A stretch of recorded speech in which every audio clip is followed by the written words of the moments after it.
All right, everybody, I am back, and here is what we're going to paint today.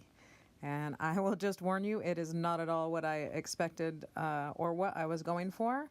It's actually, I had a fail first, and this is what I turned it into.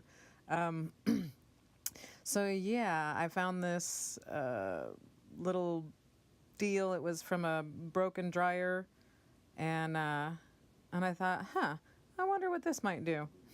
And so I decided I would try it and I would video it. And I think I was hoping for some sort of cross between like a tree ring mandala flower thing. I was getting kind of this heart-shaped or kidney-shaped pattern going on, and mostly I think I just managed to waste a whole bunch of paint because I used way more paint for this than I needed. So I'll spread it around here a little and kind of sit back and look at what I got. And I'm deciding that I don't really like that big, huge purple splotch there on the side. I like some of the other parts of it, but I've just gotten to the point where I've got so much art on my walls now that unless I really love something, I won't keep it. So then I take the opportunity to start messing around with it and trying out different techniques and, basically trying to ruin it. And then if something cool comes out of it, then that's awesome.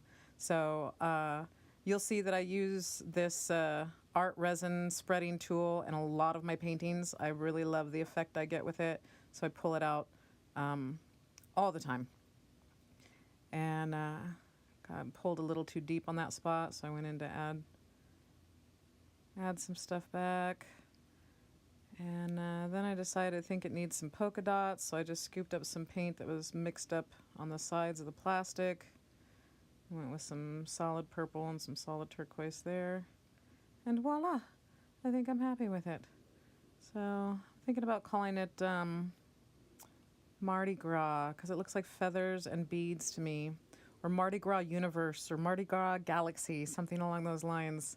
Let me know what you guys think. Like, subscribe, comment, and yeah, thanks for joining me again, and we'll see you next time.